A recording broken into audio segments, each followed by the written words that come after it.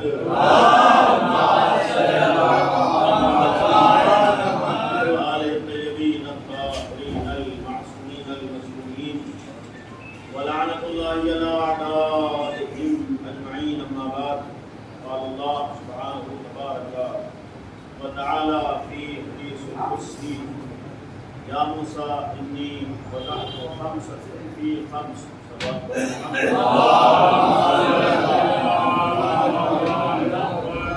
ایک مرتبہ سورہ الحمد اور تین دفعہ سورہ اللہ کی تلاوت فرما کر ان کی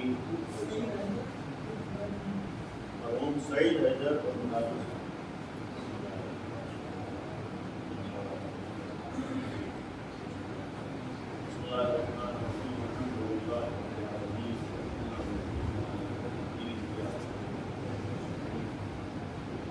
صراط المستقيم صراط الذين أنعمت عليهم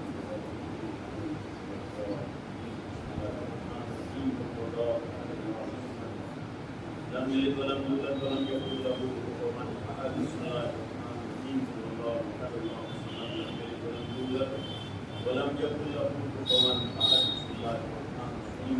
الله أحد الله الصمد لم يلد ولم يولد ولم يكن له كفوا أحد. صدق الله العلي العظيم. محمد وآل ثواب کی مجلس ہے اور صرف رات آشنا ہوں گے واقعہ اور زیادہ وقت نہیں لینا ہے. انتہائی مثال کے ساتھ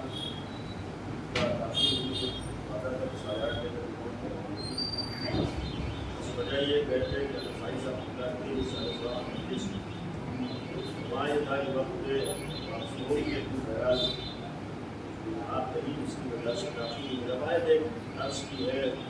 صرف اسی روایت کے ترجمے کے اوپر اتفاق کرتے ہوئے مشہور حدیث ہے، حدیث قدسی ہے، یعنی اللہ کا قول ہے. دو روایتیں ہیں، ایک میں خطاب جناب داؤد ہے اور ایک میں خطاب جناب موسیٰ. الگ الگ روایت ہے، یعنی خطاب الگ الگ ہے لیکن دونوں روایتوں کا معنی اور مفہوم ہے. روایت یہ ہے، میں آپ کے سامنے کتاب ہے اس کے اس سے نقل کرا جناب داؤد سے کتاب اپنا جناب موسیٰ سے بھی روایت موجود ہے. وَفِيمَا أَوْحَى إِلَىٰ دَاؤد کہ خداوند عالم نے جناب داؤد کی طرف وحی کی اور یہ اعلان ہوا: یا داؤد انی وضعت خمسۃ فی خمسۃ، کہ میں نے 5 چیزوں کو 5 چیزوں میں رکھا ہے، یعنی اللہ کا اعلان ہے، اپنے نبی کو واسطہ بنایا ہے، اور نبی کے ذریعے سے قرآن کا یہ اعلان ہے، اللہ کا اعلان ہے کہ میں نے خود 5 چیزوں کو 5 چیزوں میں رکھا ہے، اور والناس یطلبونہا فی خمسۃ غیرہا، لوگوں کا معاملہ یہ ہے کہ میں نے جن چیزوں کو جن چیزوں میں رکھا ہے اس کے علاوہ لوگ تلاش کرتے ہیں، یعنی یہ خود حدیث کے الفاظ ہیں کہ میں نے 5 چیزوں کو 5 چیزوں میں رکھا ہے، مقصد وہ 5 چیزیں اگر چاہیے تو وہیں جانا پڑے گا کہ جہاں پر میں نے ان چیزوں کو قرار دیا، جن چیزوں میں ہم نے رکھا ہے وہاں پہنچنا ہوگا، تبھی وہ اصل چیز حاصل ہو سکتی ہے۔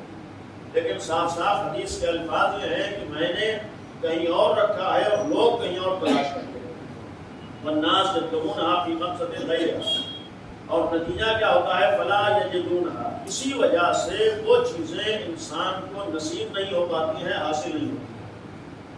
ان میں سے پہلی چیز ہے وضعت العلم فی الجوع والجہل، اللہ کا اعلان ہے کہ میں نے علم کو، صلاحیت کو، نالج کو محنت میں اور بھوک میں رکھا ہے، یعنی یہ حدیث کے الفاظ ہیں، اللہ کا اعلان ہے کہ انی وضعت العلم، میں نے علم رکھا ہے فی الجوع، سختیوں میں، بھوک میں، والجہد، اور کوشش و تلاش میں، لیکن وہم یطلبونہ فی الشبع، لوگ یہ چاہتے ہیں کہ ہمیں علم مل جائے راحت و سکون اور آرام میں، یعنی الفاظ ہے معصوم کی حدیث، معصوم دریا ہے اور اللہ کا کلام ہے کہ لوگ اسے آسانی میں تلاش کرتے ہیں، آرام میں تلاش کرتے ہیں، بغیر محنت کے حاصل کرنا چاہتے ہیں۔ پھر اس کے بعد ہے کہ وَهُمْ يَطْلُبُونَهُ بِالشَّفَاءِ وَالرَّاحَةِ فَلَا يَجِدُونَهُ، یہی وجہ ہے کہ علم حاصل نہیں کر پاتے۔ وقت نہیں ہے، میں وضاحت نہیں کروں گا، لیکن صرف اتنا جملہ اس حدیث میں عرض کرنا ہے کہ ہمارے ہاں ایک بہت بڑی غلط فہمی ہے کہ جسے ہم علم سمجھتے ہیں حقیقی معنی میں وہ علم ہوتا ہی نہیں۔ آج دنیا میں مصیبتوں کا سبب اور وجہ یہ ہے کہ جس چیز کو ہم نے علم سمجھ رکھا ہے اس کا نام ہی علم نہیں ہے۔ علم کا مطلب یہ نہیں ہوتا ہے کچھ چیزیں ہمیں ذہن میں آ جائیں، علم کا مطلب کچھ چیزوں کا ذخیرہ نہیں ہے، علم کا مطلب کچھ چیزوں کا مجموعہ نہیں ہے، علم کا مطلب معلومات کا اکٹھا کر لینا نہیں ہے، علم کا مطلب یہ نہیں کہ ہمارے پاس فلاں ڈگری اور فلاں کالج میں چلے گئے، فلاں اسکول میں چلے گئے، اسے علم نہیں کہتے۔ العلم نور یفتحہ اللہ فی قلب من یشاء، علم وہ نور ہے اللہ جس کے دل میں چاہتا ہے قرار دیتا ہے، یعنی علم ایک نور کا نام ہے جو انسان کے وجود میں اللہ قرار دیتا ہے، اور معصوم کی حدیث یہ حدیث ہے یہ نور بغیر زحمت و مشقت کے حاصل نہیں ہوتا۔ معلومات کے آج غلط فہمی دنیا کو یہی ہے کہ دنیا سمجھتی ہے کہ ہمارے پاس اتنی نالج ہے، اتنی ڈگریاں ہیں تو پڑھے لکھے ہو گئے۔ آج انہی پڑھے لکھوں نے دنیا کا نقصان پہنچایا، اتنا جہلا سے نقصان نہیں ہوا ہے جتنا پڑھے لکھے افراد سے نقصان ہوا ہے۔ غلط فہمی یہی ہے کہ آدمی سمجھتا ہے کہ ہم نے نالج جمع کر لی تو ہم عالم ہو گئے۔ بھائی اگر معلومات کے مجموعے کا نام صاحب علم ہونا ہو تو ہم سے بڑا عالم تو ہماری جیب میں رکھا ہوا موبائل ہے، وہی نہیں سکتی جتنی ہمارے موبائل کو ہوتی ہے۔ بھائی اگر واقعی عالم کا مطلب ہے کہ معلومات جمع ہو جائے تو پھر ہمارے ہاں ایک بہرحال بعض افراد جو آشنا ہوں گے، ایک معمولی سی چپ ہوتی ہے اس کے اندر کتنی معلومات جمع ہو جاتی ہے، معمولی سی پین ڈرائیو ہوتی ہے اس کے اندر کتنی معلومات جمع ہو جاتی ہے، آپ کے موبائل کے اندر کتنی کتابیں ہیں، اتنی کتابیں تو ہم سوچ بھی نہیں سکتے ہیں جو اس موبائل کے اندر آ جاتی ہیں۔ تو پھر اگر خالی حفظ کر لینا اور یاد کر لینا اور ڈگری حاصل کر لینا اور معلومات کو جمع کر لینا یہی علم ہو تو آج دنیا کے ہر آدمی عالم ہو، پھر یہ چیزیں بھی عالم ہوں۔ اسی لیے کہا گیا ہے کہ ان چیزوں کو علم نہیں کہتے ہیں، علم کا مطلب ہی ہے کہ جتنی تمہاری معلومات میں اضافہ ہو اتنا ہی تمہاری انسانیت میں اضافہ ہو۔ علم کا مطلب ہے کہ جتنی معلومات پڑھ رہی ہو اتنا تم کمالات کی طرف پڑھ رہے ہو۔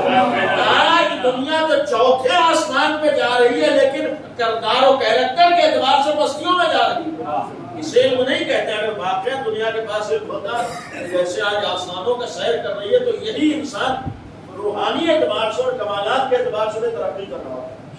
لہٰذا علم کا مطلب ہے کہ وہ نور ہمیں حاصل ہو جائے، اور وہ نور دینے والا اللہ ہے، اور اس سلسلے میں بہرحال ایک مرحوم کی بھی ہمیشہ کی تمنا تھی جب بھی گفتگو ہوئی، کاش ہمارے سماج سے جہالت ختم ہو جائے۔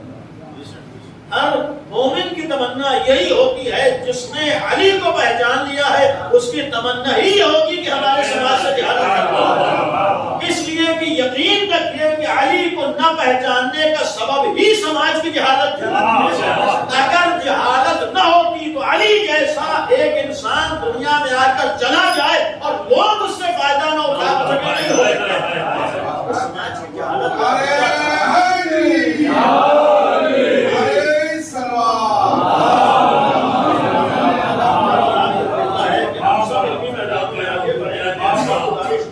ہے اپنے جوانوں سے بہرحال آواز بھی جاری ہے کہ اگر شیعہ ہے خالی باس پہناوے پہ ناز نہ کریں بلکہ واقعاً شیعہ ہونے پہ ناز ہے تو یہ طے کر لیں کہ ہم اتنی محنت کریں گے کہ علمی میدانوں میں سب سے آگے ہم دکھائی دیں گے، تب تو ہمیں شیعت کے اوپر ناز ہونا چاہیے، ورنہ ہم علم میں دوسروں کے محتاج ہیں اور شان سے کہیں کہ علی والے ہیں، اسے علی والا ہو کر شان کرنے کی بات نہیں ہے۔ واقعاً اگر فخر ہے تو طے کر لیں کہ جب ہمارا مولا علی علم میں کسی سے پیچھے نہیں تھا تو ہم بھی علم میں کسی سے پیچھے نہیں۔ آج ہم یہ طے کر لیں اتنی محنت کریں گے، اور جب ہمیں یقینہ ہے دوسرے کو عقیدہ ہو نہ ہو، علم دینے والا اللہ، جب علم دینے والا اللہ ہے تو اگر اللہ اپنے مخالف کو اس کی محنت کی وجہ سے علم دے دیتا ہے تو کیا ہم علی والوں کو محنت کی بنیاد پر اللہ علم نہیں دے گا؟ کوئی بھی اگر باصلاحیت ہوتا ہے تو اللہ اس کو اس کی محنت کا پھل دیتا ہے۔ آپ انصاف سے بتائیے، جب اگر ایک مشرک کو، ایک کافر کو، ایک اللہ کے مخالف کو اللہ اس کی محنت کا پھل دے دیتا ہے تو کیا علی کے شیعہ کو اس کی محنت کا پھل نہیں دے گا؟ لیکن شرط ہے کہ ہم محنت کے عادی ہو، اسی لیے حدیث میں ہے کہ بغیر محنت کے علم نہیں آتا ہمارے ہاں۔ اور اگر بعض لوگوں کے لیے بات کروں پر میں نے گزارش کی ہے کہ اگر علم حاصل نہیں کر پائے ہیں تو یہ نہ سوچیں کہ اب کچھ نہیں ہو سکتا۔ اگر علم میں محنت نہیں کر سکے ہیں، ہمارے حالات نہیں تھے، تب بھی ہم یہ طے کر لیں کہ کاروبار میں جائیں گے تو اتنی محنت کریں گے کہ ہم سب سے آگے دکھائی دیں۔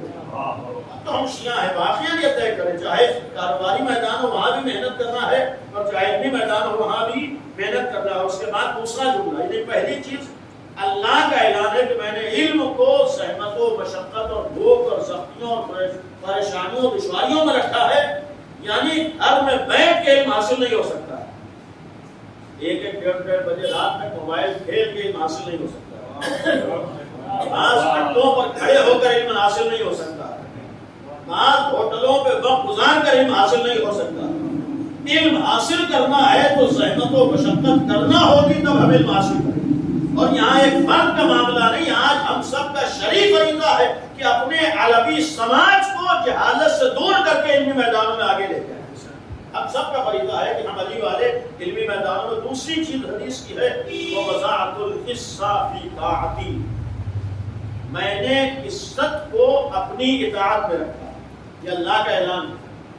عزت کو میں نے، اللہ کہہ رہا ہے کہ میں نے عزت کو اپنی اطاعت میں رکھا ہے، ہماری پیروی کرو، ہماری اطاعت کرو، ہماری مانو، تب ہم تمہیں عزت عطا کریں گے۔ لیکن وَهُمْ يَطْلُبُونَهُ فِي خِدْمَةِ السُّلْطَانِ، لوگ دنیا والوں کے دروازوں پہ عزت تلاش کرتے ہیں۔ آج آپ بہت زیادہ عبادت گزار بن جائیے، اطاعت گزار بن جائیے، متقی و پرہیزگار بن جائیے تو دنیا سمجھتی ہے بیوقوف ہے، اور خود نیتاؤں کے دروازے پہ عزت تلاش کرنے کے لیے گھومتے ہیں۔ حدیث قدسی ہے، اللہ کا قول ہے کہ دنیا والوں کے دروازوں میں تمہیں عزت نہیں ملے گی، یہاں تو تم عزت اپنی بیچنے کے لیے جاتے ہو، عزت اگر کہیں ملے گی تو تنہا علی کے دروازے پہ ملے گی۔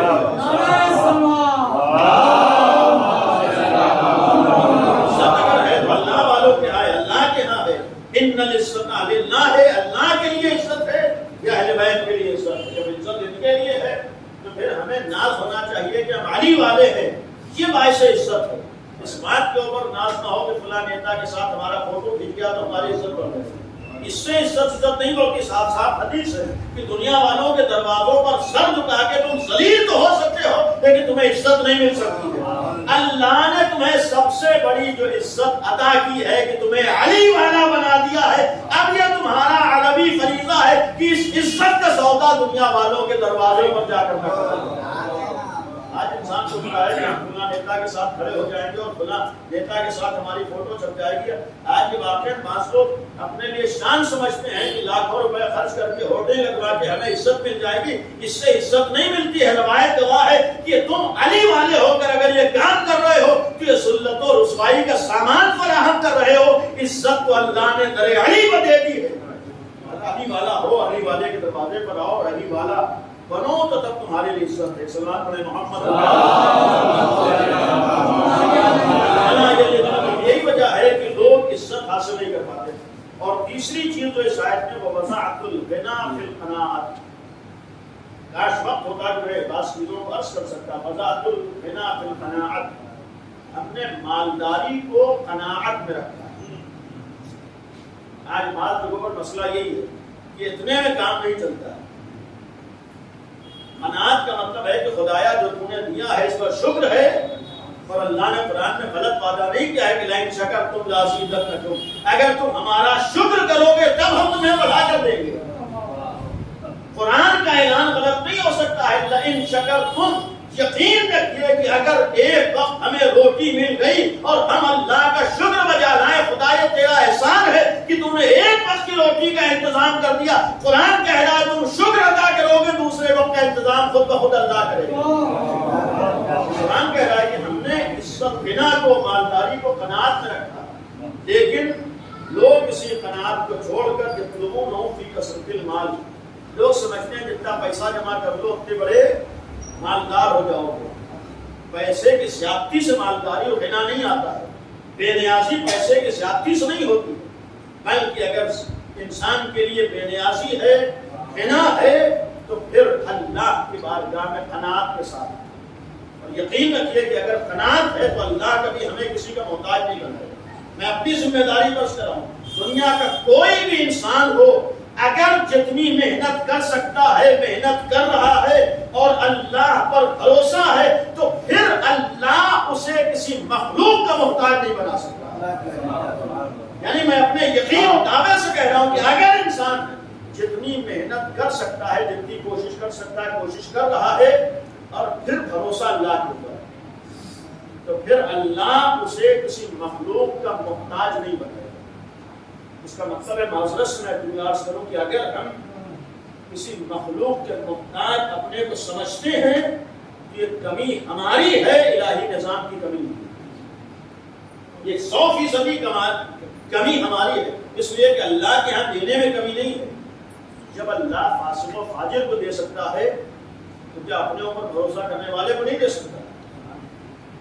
آج ہمیں اللہ پر بھروسہ. قناعت کا مطلب ہے کہ ہاتھ پیر جتنا مار سکتے ہیں ہمارے, بقیہ یہ یقین رہے کہ وہ عطا کرنے والا ہے, وہ دینے والا ہے, اور وہ پھر جب دیتا ہے تو کسی مخلوق کا محتاج نہیں بناتا.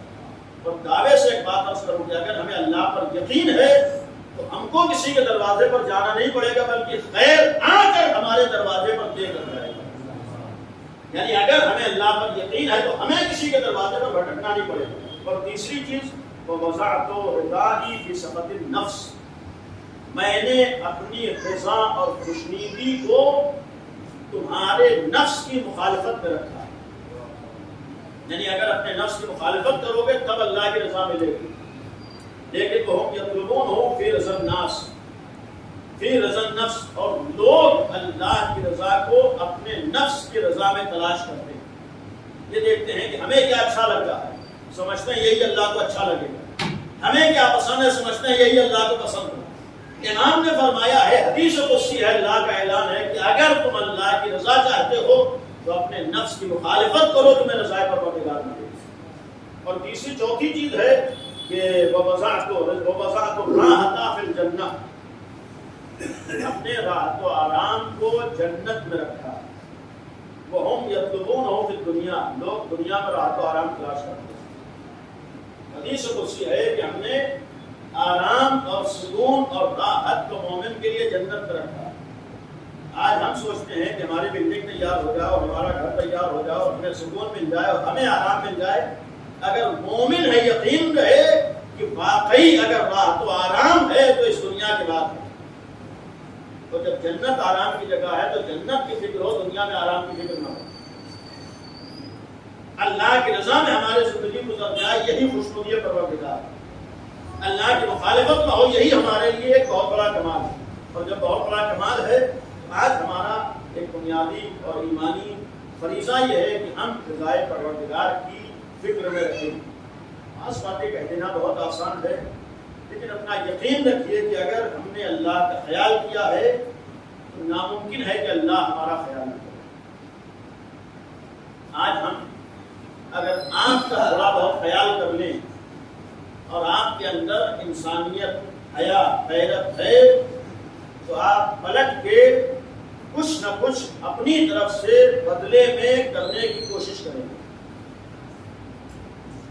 اگر آج ہم آپ کا خیال کریں اور آپ کے اختیار میں کچھ ہے تو آپ پلٹ کے اس کے بدلے کے لیے کوئی نہ کوئی کوشش ضرور کیجیے۔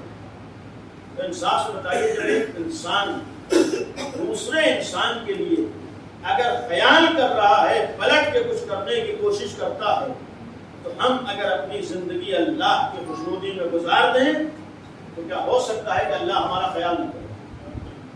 نہیں ہو سکتا ہے کہ اللہ ہمارا خیال نہ کرے۔ آج ہماری مصیبتوں کا سبب اور وجہ یہ ہے کہ ہمیں اللہ کی فکر نہیں، اور اگر ہمیں اللہ کا خیال ہو جائے، ختم کرتے ہوئے بات صرف آپ ایک شرط ہے، اگر ایک لمحے کے لیے بھی سچے دل سے اللہ کا خیال ہو جائے تو وہ تو اتنا رحیم و کریم ہے کہ وہ ماضی کو بھی بھلا دیتا ہے۔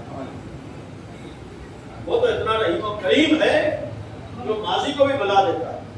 روایات میں مفہوم یہی ہے کہ کبھی کبھی اگر اللہ کی بارگاہ میں سچے دل سے آ گئے تو اللہ تمہیں ایسے معاف کرتا ہے جیسے آج دنیا میں تم نے قدم رکھا۔ اس تعبیر کا مطلب کیا ہے؟ اس تعبیر کا ایک مفہوم ہے کہ جیسے انسان جب قدم رکھتا ہے، ایک ہوتا ہے کسی چیز کو ختم کر دینا اس طریقے سے کہ اس کے اثرات باقی رہیں، اور ایک ختم کرنا ایسے کہ اس کے اثرات بھی ختم ہو جائیں۔ یہ جو روایتوں کا جملہ ہے کہ اگر سچے دل سے ہماری بارگاہ میں اور ہمارا خیال کرو تو ہم تمہیں ایسے بخشتے ہیں کہ جیسے تم نے دنیا میں قدم رکھا۔ اس کا مطلب جب دنیا میں آدمی قدم رکھتا ہے تو کسی طریقے کے گناہ کا اس کے یہاں تصور نہیں ہوتا، یعنی عمل کے اعتبار سے وہ معصوم پیدا ہوتا ہے، لہذا بچوں کو معصوم کہتے ہیں، یعنی اس کے یہاں کوئی غلطی و گناہ نہیں ہوتا، یعنی انسان معصوم پیدا ہوتا ہے گناہوں کے اعتبار سے۔ اگر سچے دل سے آئے ہیں تو اللہ بھی گویا ہمیں دوبارہ معصوم بنا دیتا ہے۔ معمولی بات نہیں، صرف ایک لمحے کے لیے اگر احساس ہو جائے۔ بات آئی صرف ایک واقعہ عرض کر دوں بچوں کے لیے۔ ایک بہت مشہور متقی اور پرہیزگار انسان، بہت ہی مشہور ہیں، اگر آپ سوشل میڈیا وغیرہ سے وابستہ ہیں جو لوگ، نام بھی سنا ہوگا، لیکن اگر مزید تلاش کرنا ہو کتابوں میں بھی ہے اور آج آپ تلاش کر سکتے ہیں۔ فضیل ابن عیاض، ایک بہت ہی متقی اور پرہیزگار انسان فضیل ابن عیاض۔ اللہ ہم سب کو توفیق دے اپنی اطاعت و پرستش کی اور عبادت کی۔ اللہ سے ہم دعا کریں کہ اللہ ہم سب کو ہر طرح کے گناہوں سے محفوظ رکھے۔ ایک روایت یہ بھی سن لیجیے کہ معصوم نے فرمایا کہ نیکیاں کرنا کمال نہیں ہے، بلکہ اصل کمال ہے کہ اپنے کو برائیوں سے بچا لینا۔ آدمی اس کی جانب توجہ نہیں دے پاتا، اس لیے کہ نیکیاں واجبات ہیں، لیکن اس کے علاوہ مستحبات میں جتنی نیکیاں ہم کرتے ہیں، کبھی کبھی ہماری ایک لفظش ساری نیکیوں میں پانی پھیر دیتی ہے۔ یہ بھی ایک معاملہ ہے کہ ساری ہماری محنت میں پانی پھر جاتا ہے، لیکن وہ تو اتنا کریم ہے کہ اس کے یہاں مایوسی نہیں ہو سکتی، اور کبھی کبھی اگر اس کی ساری نیکیوں میں پانی پھرتا ہے تو سچے دل سے اگر آدمی آ جائے تو ساری برائیوں کو بھی ختم کر دیتا ہے۔ فضیل ابن عیاض کا بس ایک مختصر طور پر واقعہ ہے۔ بظاہر گنہگار انسان، گناہوں میں ملوث رہنے والا، ہر غلط کام کرنے والا، اور اللہ ہمارے ہر جوان کو محفوظ رکھے نشے سے۔ بدترین چیز جو انسان کی زندگی کو برباد کر دیتی ہے وہ ہے نشہ، اور بڑے نشے سے پہلے میں نے گزارش بہرحال اکثر کی ہے کہ ہم کوشش کریں اس معمولی سے نشے سے بھی اپنے کو بچانے کی کوشش کریں جسے ہم لوگ مسالہ کہتے ہیں۔ بظاہر اس کی آج کوئی اہمیت نہیں رہے گی، لیکن بہرحال ایک گزارش کے طور پر ہم کوشش کریں کہ ہم اس مرض سے بھی اپنے کو بچا لیں، اس لیے کہ مسالہ بھی یقیناً نقصان کا سبب ہوتا ہے۔ اور کم از کم یہ سوچنا چاہیے جو لوگ شاید آشنا ہوں کن خبیث چیزوں سے بنتا ہے ہم اور آپ سوچ بھی نہیں سکتے۔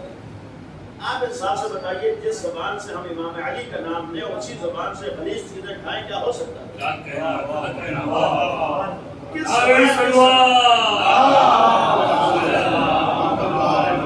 نہیں ہو سکتا ہے۔ ہمیں کم از کم یہی سوچ کے چھوڑ دینا چاہیے کہ ہم کو تو اپنے زبان سے علی کا نام لینا ہے، ہم کو اپنے زبان سے امام حسین کا نام لینا ہے۔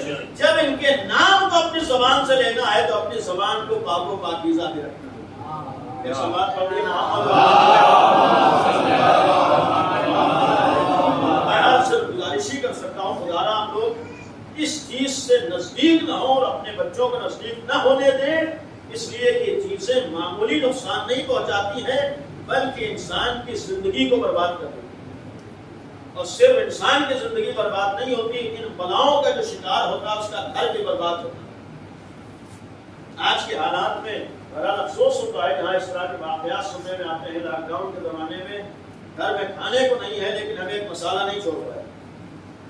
اسے تو ہمیں اللہ کی طرف سے فرصت سمجھنا چاہیے تھی کہ اللہ نے گویا بظاہر ہمیں مجبور بنا دیا تھا کہ اب تو چھوڑ دو، لیکن یہاں تو ایسا شوق ہے، گھر میں بچے بھوکے بیٹھے ہوئے لیکن ہم 5 روپے کا مسالہ 15 روپے کا خرید رہے ہیں۔ ایک حیف ہے سماج کے لیے کہ جہاں پر بچوں کے کھانے کا انتظام نہ ہو، مسالے کا اتنا شوق، اور پھر یہی چیزیں اس سے بڑے گناہوں کی طرف لے جاتی۔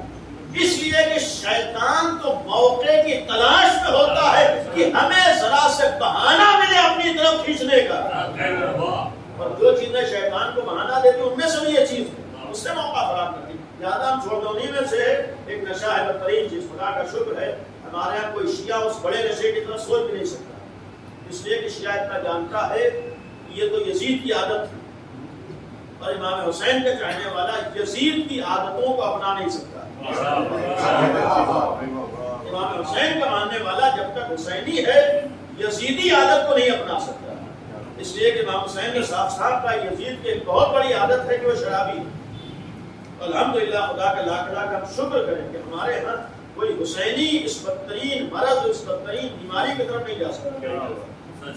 بعض ہیں جو بہرحال سازش کا شکار ہوتا اور ان امراض کا بھی شکار ہوتے ہیں۔ فضیل ابن عیاض بھی نشہ بھی ہے، اور ایک اور غلط عادت جو آج کے سماج میں ایک فیشن بنتی جا رہی ہے، نامحرم سے دوستی کا۔ یقین رکھیے کہ آج کے زمانے کا فیشن نہیں ہے بلکہ ہماری بربادی کا سامان ہے۔ نوجوان کے ذہنوں میں بٹھا دیا گیا کہ اگر تمہاری دوستی کسی لڑکی سے نہیں ہے تو تم بیک پر سمجھے جاؤ گے۔ یہ دشمنوں نے ہمارے ذہنوں میں بٹھایا ہے، اس لیے بٹھایا ہے کہ علی سے اسی وقت دور ہو پاؤ گے جب ان گناہوں کی طرف جاؤ گے۔ دنیا جانتی ہے کہ علی سے اسی وقت دور ہو پاؤ گے جب ان غلط عادتوں کی عادت پڑ جائے گی، ان غلط کاموں کی۔ یہ بھی بہرحال ایک مرض ہے، غیر اس چیزوں کو اپنائے لیکن ہم علی والے ہو کر گناہوں کی طرف نہیں جا سکتے۔ فضیل ابن عیاض کی گویا غلط عادتوں میں سے ایک عادت یہ بھی تھی، ایک لڑکی سے عشق ہو گیا۔ آج ہوتا یہ ہے کہ ماں باپ کے لیے ٹائم نہیں ہے اور نامحرم سے بات کرنے کے لیے کئی گھنٹے ہوتے ہیں۔ ایک حیف ہے ایسے نوجوان کو جو ماں کے پاس بیٹھنے کے اس کے پاس 2 منٹ وقت نہیں ہوتا، اور لیکن نامحرموں سے کتنے گھنٹے باتیں کرتا ہے۔ اور یہ باتیں نہیں ہیں بلکہ اپنی زندگی کی بربادی کے سامان فراہم کرتا ہے۔ یقین رکھیے کہ شریعت نے جن چیزوں سے روکا ہے اس میں خالی ثواب و عذاب کا معاملہ نہیں ہے، ثواب و عذاب تو ہے ہی، ان ساری چیزوں سے ہماری زندگیاں بھی برباد ہوتی ہیں۔ زندگی بنانا ہے تو گناہوں سے بچنا ہو۔ فضیل ابن عیاض کا واقعہ کر رہا تھا کہ یہ عادت بھی پڑ گئی، اور اسی عادت کی بنیاد پر، غلط عادت کی بنیاد پر، حتیٰ اس نے ایک دن ہمت کی کہ ہم چھت سے پھاند کر اس گھر تک پہنچ گئے۔ اس لیے کہ ظاہر سی بات ہے کہ شیطان ایسے موقعوں کو چور بھی ہے اور شرابی بھی ہے اور نشہ بھی کرتا ہے، اور پھر یہ ایک بیماری بھی ہے کہ ایک دوستی ہے اور فرینڈ ہے اور یہ ساری چیزیں ہیں۔ جب گھر کی چھت پہ چڑھنے لگا، بس ختم کر رہا، اتفاقاً پڑوس میں ایک شخص قرآن کی تلاوت کر رہا۔ ہم لوگ قرآن کو معمولی نہ سمجھیں، قرآن خالی ثواب ہی کے لیے نہیں ہوتا ہے، بلکہ قرآن انسان کی زندگی کو بدل دیتا ہے۔ لیکن ہم شرط ہے کہ قرآن کے مطالب اور ترجمے اور معنی کی طرف توجہ دیں۔ جیسی وہ چھت کے اوپر چڑھا کہ گھر کے اندر کود کر اپنے بہرحال غلط کام کی طرف جا رہا ہے، ویسی بغل سے ایک انسان تلاوت کر رہا تو یہ آیت پڑھ رہا۔ آیت کا مفہوم سورہ حشر میں ہے، الم یعن للذین، کیا ان لوگوں کے لیے جنہوں نے گناہوں میں زندگی گزاری ہے وقت نہیں آیا ہے کہ اپنے پروردگار کی طرف پلٹ آئیں؟ آیت کیا ہے؟ کیا ان لوگوں کے لیے وقت نہیں آیا ہے کہ اپنے گناہوں سے توبہ کر کے اپنے معبود کی طرف پلٹ آئے؟ جیسے اس کے کان میں یہ آیت گئی، فوراً ہی ایک چنگاری دل میں پیدا ہوئی۔ اللہ جسے توفیق دے، جیسے اس نے سنا کیا وقت نہیں آیا ہے، فوراً ایک دفعہ سچے دل سے اللہ کی بارگاہ میں سر اٹھا کر کہا، خدایا وہ وقت آ گیا ہے۔ کہتا خدایا وہ وقت آ گیا۔ وہیں سے اتنا آج اگر عرفاء اور متقین یا فہرست دیکھیے، ان میں جو سر فہرست نظر آئیں گے خدائے کے آیات، زندگی گناہوں میں گزری ہے لیکن ایک توبہ نے کہاں سے کہاں پہنچا۔ اس کا مطلب ہے کہ یہ در وہ در ہے، یہ بارگاہ وہ بارگاہ ہے جہاں مایوسی نہیں ہو سکتی۔ اور اسی لیے اس سے پہلے میں نے ایک گزارش کیا تھا کہ ہمارے یہاں کربلا میں بھی امام حسین نے ہر طرح کے نمونے پیش کیے۔ ایک نمونہ جناب حر کی شکل میں، یہ شاید ایک رات کی مہلت بھی اس لیے تھی کہ امام حسین کے اس نمونے کو تم دیکھ سکو۔ اور حر آئے ہیں، حر وہ ہے جو اب تک جہنمی تھے، لیکن حسین ابن علی کی بارگاہ میں سچے دل سے آ گئے تو امام حسین نے فرمایا تھا، حر جا، تیری ماں نے کتنا بہترین نام تیرا رکھا ہے، تو دنیا میں بھی آزاد ہے اور آخرت میں۔ یہ کون ہے جو دنیا کی ضمانت دے رہا ہے؟ کہ حسین ابن علی۔ اور اگر فضیل ابن عیاض معمولی سے توجہ کی بنیاد پر اپنے گناہوں سے پاک ہو کر متقیوں پر پرہیزگار بن سکتے تو کربلا میں حسین ابن علی نے حر جیسا ایک نمونہ بھی پیش کیا۔ سچے دل سے بارگاہ حسین میں آ جاؤ تو یہاں حسین تمہیں حر بنا دیں گے۔ ابھی تک وہی حر جو جہنمی تھا، اب حسین کی بارگاہ میں آ کر یہی حر علیہ السلام بن جاتا ہے۔ کربلا میں جو بھی جاتا ہے، جو بھی آج امام حسین کی زیارت کرتا ہے، جو زائر حسین ہوتا ہے وہ حر کی زیارت بھی کرتا ہے۔ معمولی بات نہیں ہوتی، ایک لمحے میں حسین کہاں سے کہاں پہنچا دے۔ اور پھر جناب حر کا روضہ، جن لوگوں نے دیکھا ہے، گئے ہیں، دیکھا ہوگا، جو نہیں گئے ہیں اللہ ان سب کو کربلا کی زیارت نصیب فرمائے۔ کربلا کے سمجھیے بارڈر پہ، یعنی شہر کے باہر جناب حر کا روضہ ہے، تقریباً 8 کلومیٹر 10 کلومیٹر، یعنی روضے سے دور ہے، شہر سے فاصلے پر ہے۔ اور اس کی وجہ یہ ہے کہ جس وقت شہادت کے بعد شہداء کے سر قلم ہونے لگے، اور یہ منظر کربلا میں آسان نہیں، لیکن شہادت اور ہوتی ہے، اور پھر اس کے بعد لاش کے ساتھ توہین اور ہوتی ہے۔ کربلا والوں نے امام حسین کی شہادت کے بعد تو مناظر اپنی نگاہوں سے دیکھے، معمولی نہیں تھے۔ یہ تو ایک بیٹا سمجھ سکتا ہے جس نے وہ منظر دیکھا ہے، وہ بہن سمجھ سکتی ہے جس نے منظر دیکھا ہے۔ مناظر کیا تھے؟ ایک منظر تو وہ ہے کہ امام حسین کی لاش پہ گھوڑے دوڑائے گئے ہیں، اور ایک منظر وہ ہے کہ امام حسین کا سر قلم ہوا۔ صرف امام حسین کا سر نہیں لگا ہے، بلکہ جو بھی شہید ہوا ہے اس کا سر قلم ہوا۔ یہاں تک روایات میں ہے کہ اس 6 مہینے کے بچے کے سر کو بھی قلم کیا گیا ہے، جسے امام حسین اپنے ہاتھوں پر لے کر آئے تھے۔ لیکن یہاں روایات میں ہے کہ جب نوبت آئی ہے لاشوں کی پامالی کی اور سر قلم ہونے کی بات کی، سر قلم ہونے کی نوبت آئی ہے، تو آپ نے وہ واقعات سنے ہیں کہ حر کا رسالہ کوفے سے آیا تھا، 1000 کا لشکر اس کے ساتھ، 1000 افراد کے ساتھ وہ یزید کی طرف سے نمائندہ بن کر کربلا آیا، اور خود حر امام حسین کی طرف آ گیا۔ بعض روایت میں بھائی کے ساتھ بھی آیا ہے، غلام کے ساتھ آیا، لیکن بقیہ لشکر اس کا یزید کے ساتھ تھا، بقیہ افراد یزید کی طرف۔ لیکن جب شہادت امام حسین کے بعد سروں کے قلم ہونے کی بات آئی تو وہ لشکر جو ہر کے ساتھ آیا تھا، جس کا سردار ہر تھا، وہ لشکر ایک دفعہ سامنے آ گیا اور اس نے ایک جملہ کہا تھا، اے عمر سعد صحیح ہے ہر حسین کی طرف چلے گئے، لیکن ہر تو ہمارے سردار تھے، ہماری غیرت گوارا نہیں کرتی ہے کہ ہمارے ہوتے ہوئے ہمارے سردار کے سر کو قلم کر دیا جائے، ہماری غیرت گوارا نہیں کرتی ہے کہ ہمارے ہوتے ہوئے ہمارے سردار کے لاشے کو پامال کر دیا جائے۔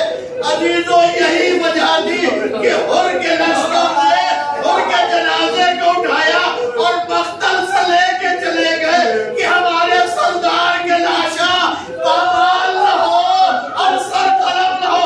آج جب ہر کے رسالے نے ہر کے لاشے کو اٹھایا ہے، یہ منظر سید سجاد نے بھی دیکھا، یہ منظر زینب نے بھی دیکھا، یہ منظر سکینہ نے دیکھا۔ آئے آج یزید کے لشکر میں ہر کے ماننے والے موجود ہیں جنہوں نے ہر کو بچا لیا۔ آئے حسین کا لاشا پامال ہوتا رہا، آقا حسین کا سر